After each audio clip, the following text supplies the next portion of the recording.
কিয়ামতের দিবসে যারা জালেম ছিল, জালেম মানুষকে নির্মমভাবে হত্যা করেছে, মানুষের উপর অবিচার করেছে, কোরআনের আইন যারা প্রতিষ্ঠিত করতে চেয়েছে তাদেরকে হত্যা করেছে, মেরে মেরে যারা নদীতে ফেলেছে, এদেরকে আল্লাহ তাআলা কিয়ামতের দিবসে সবার আগে বিচার করবে। যারা মানুষকে হত্যা করেছে, মানুষের উপর জুলুম করেছে, এদের কোনো ক্ষমা আল্লাহ তাআলা করবেন না। সবার আগে তাদের বিচার কিয়ামত দিবসে আল্লাহ করবেন। এজন্য আমার প্রিয় ভাইরা, শিক্ষা গ্রহণ করেন ফেরাউন থেকে, নমরুদ থেকে, বর্তমান সময় থেকে শিক্ষা গ্রহণ করেন। দুনিয়ার জমিনে এমন কোনো কাজ আপনি করবেন না যে কাজের কারণে আপনার প্রতিপক্ষ এসে আপনার বিচার করে। আজ আপনারা যারা ক্ষমতায় এসেছি তারাও শিক্ষা গ্রহণ করি, এমন কাজ আমার ভাইয়ের সাথে করব না যে কাজ করার পরে আমার ক্ষমতা শেষ, সে এসে আমার ক্ষতি করে। এটা সবার জন্য শিক্ষা স্বরূপ। আল্লাহ পবিত্র কোরআনের ভিতরে বলেন, ওয়াল মুমিনুনা ওয়াল মুমিনাতু বাযুহুম আউলিয়াউ বায।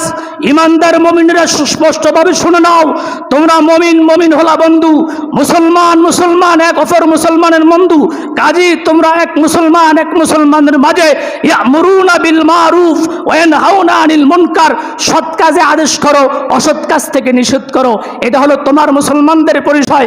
তুমি যদি কাফের মুশরিকদের মতোই ক্ষমতা পেয়ে ক্ষমতার অপপ্রয়োগ করো, তো অন্য মুসলমানদেরকে ক্ষতি করো, মনে রাখো পরকালে তোমার শাস্তি হবে, দুনিয়াতেও তোমার অপর মুসলমান শাস্তি তোমাকে দিবে। ইসলাম কখনো মারামারি, কাটাকাটি, হানাহানি সাপোর্ট করে না। এই ব্যাপারে পবিত্র কোরআন থেকে একটি আয়াত আপনাদেরকে বলি।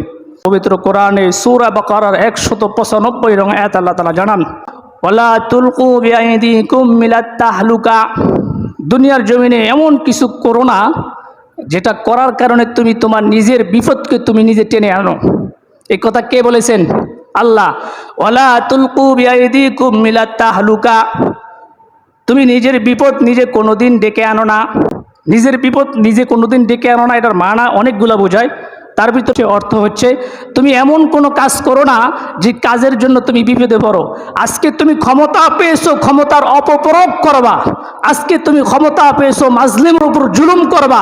এমন হবে তোমার ক্ষমতা শেষ হয়ে যাবে, তোমার প্রতিপক্ষ যে ক্ষমতায় আসবে সে তোমাকে হত্যা করবে, তোমার ক্ষতি করবে। এমন কাজ তুমি যখন ক্ষমতা পাইবা তখন তুমি করবা না। এই কথা কে বলেছেন?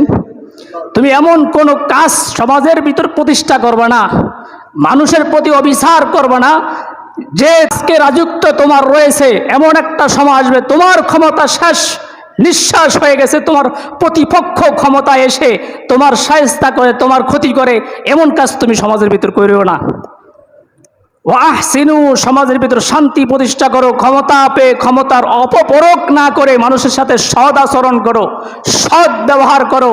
ইন্নাল্লাহা ইউহিব্বুল মুহসিনিন, মনে রাখো আল্লাহ তাআলা যারা মুহসিন আছে, মানুষকে ক্ষমা করে, মানুষের প্রতি দয়া করে, ইনসাফ প্রতিষ্ঠা করে, ন্যায় বিচার প্রতিষ্ঠা করে, দেশের সম্পদ বিদেশে নিয়ে আত্মসাৎ না করে, এই সমস্ত ব্যক্তিবর্গদেরকে খোদ আল্লাহ তাআলা ভালোবাসেন। বলুন কে ভালোবাসে? এই জন্য আয়াত থেকে সুস্পষ্ট শিক্ষা, এই আয়াত থেকে শিক্ষা, আজ আমি ক্ষমতা পেয়েছি, রাজত্ব আমার হাতে, আর রাজত্বর মালিক তো আল্লাহ তাআলার হাতে। কি বলেন? আল্লাহ আপনাকে ক্ষমতা দিয়ে পরীক্ষা করে আপনি ক্ষমতাটা কোন পথে প্রয়োগ করেন। ফেরাউনের ক্ষমতা ছিল, ফেরাউন স্থায়িত্ব লাভ করতে পারে নাই। আরে নমরুদের হাতে ক্ষমতা ছিল, নমরুদ স্থায়িত্ব লাভ করতে পারে নাই। ফেরাউন ক্ষমতা পেয়ে অহংকার করেছে, ফেরাউনের ক্ষমতাকে আল্লাহ তাআলা নিষ্পাস করে দিয়েছে। ফেরাউনকে নীল দরিয়ে আল্লাহ তাআলা ডুবিয়ে মেরেছে। ফেরাউন তখন ঈমান আনতে চাইছে, আল্লাহ বলে না তুই গাদ্দার, তোকে আমি একে একে বহুবার তোকে আমি সুযোগ দিয়েছি, তুই ঈমান আনস নাই, আজ তোর ঈমানকে আমি কবুল করব না। এই জন্য আজ আমি ক্ষমতা পেয়েছি, ক্ষমতার অপপ্রয়োগ করব, মাজলুমের উপর জুলুম করব। আল্লাহর কসম, এই ক্ষমতা শেষ হয়ে গেলে এই মাজলুম আপনার উপর আবার ছড়িয়ে পড়বে, আপনাকে হত্যা করবে, তখন আপনি এটা দোষ দিতে পারবেন না। আপনি বলবেন মাজলুম আমার উপর জুলুম করে, তুমি তো জুলুম করেছো আগে। নির্মমভাবে তুমি সমাজের ভিতর যারা কোরআনের আইন প্রতিষ্ঠা করতে চায় তাদেরকে তুমি হত্যা করেছো। তুমি কিভাবে শাস্তিত হবে না? তুমি কেন শাস্তি পাবা না? তুমি তো শাস্তির যোগ্য। এই জন্য আল্লাহ তাআলার সুস্পষ্ট বক্তব্য, ওয়ালা তুলকু বিআইদিকুম ইলা তাহলুকা, কোনোদিন নিজের বিপদকে নিজে টেনে আনো না। এমন কোনো কাজ করবা না যে কাজের কারণে তুমি পাশির মঞ্চে ঝোলো, যে কাজের কারণে তোমার গলায় পাশি ঢোলে, তোমার গলায় রশি দিয়ে তুমি পাশির মঞ্চে ঢোলো। তোমাকে ফেরাউনের মতো আল্লাহ তাআলা জালেম হিসাবে নির্বাসিত করে নির্মমভাবে আল্লাহ তাআলা মানুষের সামনে উপস্থাপন করে হত্যা করে, এমন কাজ তুমি কখনো করো না সমাজের ভিতর। আরে জালেমকে যে সাপোর্ট করে, জালেমের পক্ষে যে থাকে, সে সমান অপরাধী। মনে রাখেন মাসালা, শরীয়তের মাসালা হলো আমি জালেম, আমাকে যে সাপোর্ট করবে, আমার পক্ষে যে সাফাই গাবে, সম্পূর্ণ একই গুনাহ, একই শাস্তি তার কিয়ামতের ময়দানে সে পাবে। আমি ইমাম সাহেব, আমার ভুলকে যে সাপোর্ট করবে, ভুলের পক্ষে যে থাকবে, একই রকম শাস্তি কিয়ামত দিবসে তার হবে। জালেমের পক্ষে যে কথা বলবে, জালেমের সাফাই যে খাবে, সে একই অপরাধে অপরাধিত। এটা শরীয়তের মাসালা বুঝতে হবে। নবী করিম সাল্লাল্লাহু আলাইহি সাল্লামের বক্তব্য শুনেন। নবী করিম সাল্লাল্লাহু আলাইহি সাল্লাম জালেমদের ব্যাপারে কি বলেন? সহিহ বুখারীর 6399 নং হাদিস, নবী করিম সাল্লাল্লাহু আলাইহি সাল্লামের সুস্পষ্ট বক্তব্য। এই হাদিসটি হযরত আব্দুল্লাহ রাদিয়াল্লাহু তাআলা আনহু থেকে বর্ণিত। নবী বলেন, আউয়ালু মা ইউকদা বাইনান নাসি ফিদ দিমাই, কিয়ামতের দিবসে যারা জালেম ছিল, জালেম মানুষকে নির্মমভাবে হত্যা করেছে, মানুষের উপর অবিচার করেছে, কোরআনের আইন যারা প্রতিষ্ঠিত করতে চেয়েছে তাদেরকে হত্যা করেছে, মেরে মেরে যারা নদীতে ফেলেছে, এদেরকে আল্লাহ তাআলা কিয়ামতের দিবসে সবার আগে বিচার করবে। তাদের কোনো ক্ষমা নাই দুনিয়ার জমিনে। যারা মানুষকে হত্যা করেছে, মানুষের উপর জুলুম করেছে, এদের কোনো ক্ষমা আল্লাহ তাআলা করবেন না। সবার আগে তাদের বিচার কিয়ামত দিবসে আল্লাহ করবেন। এজন্য আমার প্রিয় ভাইরা, শিক্ষা গ্রহণ করেন ফেরাউন থেকে, নমরুদ থেকে, বর্তমান সময় থেকে শিক্ষা গ্রহণ করেন। দুনিয়ার জমিনে এমন কোনো কাজ আপনি করবেন না যে কাজের কারণে আপনার প্রতিপক্ষ এসে আপনার বিচার করে। আজ আপনারা যারা ক্ষমতায় এসেছি তারাও শিক্ষা গ্রহণ করি, এমন কাজ আমার ভাইয়ের সাথে করব না যে কাজ করার পরে আমার ক্ষমতা শেষ, সে আমার বিচার করে, আমার ক্ষতি করে। এটা সবার জন্য শিক্ষা স্বরূপ।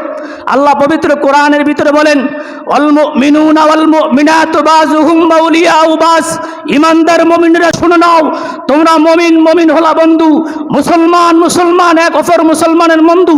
কাজী তোমরা এক মুসলমানের মাঝে ইয়ামুরুনা বিল মারুফ ওয়া ইয়ানহাউনা আনিল মুনকার, সৎ কাজে আদেশ করো, অসৎ কাজ থেকে নিষেধ করো।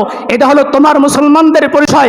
তুমি যদি কাফের মুশরিকদের মতোই ক্ষমতা পেয়ে ক্ষমতার অপপ্রয়োগ করো, তো অন্য মুসলমানদেরকে ক্ষতি করো, মনে রাখো পরকালে তোমার শাস্তি হবে, দুনিয়াতেও তোমার অপর মুসলমান তোমার শাস্তি তোমাকে দিবে। এজন্য সকলের জন্য শিক্ষা স্বরূপ, সকল মুসলমানদের জন্য শিক্ষা, কোনোদিন মানুষের প্রতি অবিচার করা যাবে না, কোনো মানুষের প্রতি জুলুম করা যাবে না। আমরা প্রত্যেকটা মুসলমানের ভাই। বলুন কি? আমরা প্রত্যেকটা মুসলমানের অপর বন্ধু। আল্লাহ অন্য আয়াতে বলেন, ইন্নামাল মুমিনুনা ইখওয়াতুন ফাসলিহু বাইনা আখওয়াইকুম, তোমরা এক মুসলমানের ভাই, কাজী তোমরা একে অপরের মধ্যে আপোষ মীমাংসা করে দাও। তো এক ভাইয়ের একটা বিষয় বুঝে আসে না, সে হয়তোবা জালেমের পক্ষে হাসে, তুমি ভাই হিসাবে তাকে বুঝিয়ে দাও, তোমার ভাই ভুল করে ফেলছি, তুমি তাকে ক্ষমা করে দাও। আল্লাহ বলেন, ইন্নাল্লাহা ইউহিব্বুল মুহসিনিন, যারা মানুষকে ক্ষমা করে এরাই হলো ভালো মানুষ। আর যারা ভুল করে ফেলছে, আমরা যারা রয়েছি, আমার অপর ভাইকে আমাদের জন্য উচিত হচ্ছে তাকে ক্ষমা করে দেওয়া। এটা হলো মুসলমানদের পরিচয়। মুসলমান কোনো সন্ত্রাস তৈরি হয় না, ইসলাম কোনো সন্ত্রাসকে সাপোর্ট করে না।